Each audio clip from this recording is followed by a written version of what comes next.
जी news का जो मालिक है सुभाष चंद्रा, उसका लोन जनता सरकार मोर्चा ने माफ करवा दिया। 22,000 करोड़ रुपए लोन लिए थे।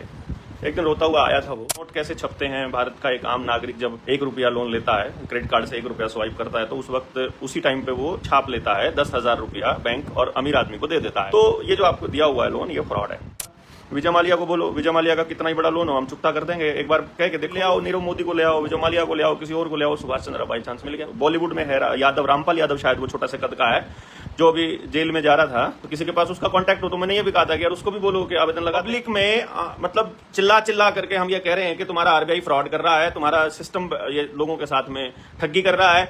उसका कोई रिटर्न जवाब या कोई इस तरह का कोई भी प्रेस कॉन्फ्रेंस करके पब्लिक को इसके बारे में जानकारी क्यों नहीं देते? इनका लोन कैसे माफ हो जाता है, जिनको आप लोग बड़े उद्योगपति कहते हैं? एक बहुत ही बड़ी कंट्रोवर्सी यहां से जन्म लेने वाली है जब दुनिया को पता चलेगा कि भाई जी न्यूज का जो मालिक है सुभाष चंद्रा, उसका लोन जनता सरकार मोर्चा ने माफ करवा दिया। 22,000 करोड़ रुपए लोन लिए थे।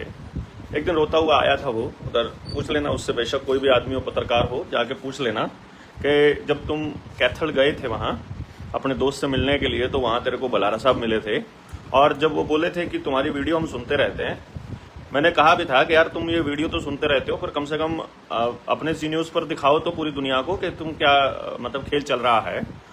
तो अब सुभाष चंद्रा ने बोला था कि डॉक्टर साहब बात यह है कि मैं ऐसे आदमियों से जुड़ा हुआ हूं, मैं जहां जिस पार्टी से मैंने टिकट ली हुई है वो मतलब उसकी सत्ता आपको देख करके राजी नहीं है, इसलिए मैं आपको दिखा नहीं सकता।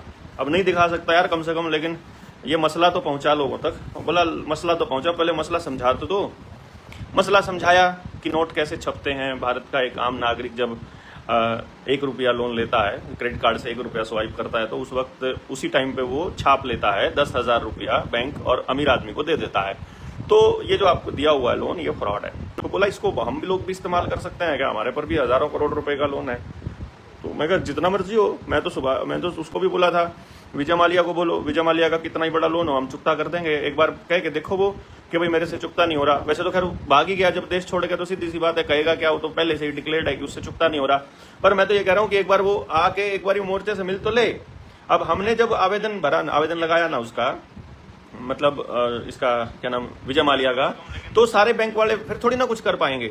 अब हमें भी पता है कि विजय माल्या की मदद करने से मोर्चे का बहुत बड़ा काम हो जाएगा। तो हम तो कह रहे थे कि कोई ले आओ, नीरव मोदी को ले आओ, विजय माल्या को ले आओ, किसी और को ले आओ। सुभाष चंद्रा बाई चांस मिल गया। तो चंद्रा साहब को जब सारी बात का पता चला कि बैंक कैसे लुटता है, मेरे ख्याल से आवेदन लगा दिया होगा उसने, क्योंकि बहुत सारे लोग यहाँ लगा हुए हैं। मैं तो उसको भी बोला था, जो वो एक कौन सा है, आप कमेंट में लिख करके बताइएगा, वो बॉलीवुड में है यादव, रामपाल यादव शायद, वो छोटा सा कद का है, जो अभी जेल में जा रहा था। तो किसी के पास उसका कांटेक्ट हो तो मैंने ये भी कहा था कि यार उसको भी बोलो कि आवेदन लगाते हैं और पता करते हैं कि तुम लोग जो लोन दे रखा है उसका तो देखो, एक बड़ा कोई अमीर आदमी या कोई फेमस आदमी अगर किसी बात को बोलता है तो ज्यादा लोग उसके ऊपर यकीन करते हैं, और जब ज्यादा लोग यकीन करते हैं तो ज्यादा लोगों तक पर बात पहुंचती है। इसीलिए ये लोग क्या करते हैं, अपने गलत प्रोपेगेंडा को भी इन भांडों के जरिए मतलब प्रोपेगेट करते हैं, लेकिन हमारे वाली बात को नहीं बताएंगे ये लोग। आप आइए, यस बिल्कुल, हम लोग जुलाना में आइएगा, वहीं पे परमानेंट 4 दिन रहेंगे, सबसे मुलाकात होगी, कोई दिक्कत नहीं। हाँ, राजपाल यादव, यस राहुल भाई, राजपाल यादव था वो, रामपाल नहीं। तो राजपाल यादव को भी कहा था हमने तो कि भाई एक बार मुलाकात कर लो, हम ये सारा का सारा चुकता हो जाएगा, इसकी गारंटी हम देते हैं।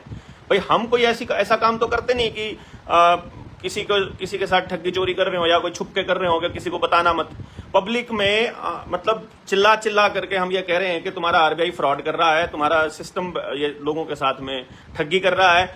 उसका कोई रिटर्न जवाब या कोई इस तरह का कोई भी प्रेस कॉन्फ्रेंस करके पब्लिक को इसके बारे में जानकारी क्यों नहीं देते हैं, क्यों नहीं बताते हैं ये लोग?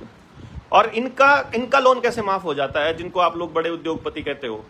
आम इंसान का, आम किसान का माफ क्यों नहीं होता? आप बताओ, 1% पैसा दिया उसने, 1% समझ सकते हो?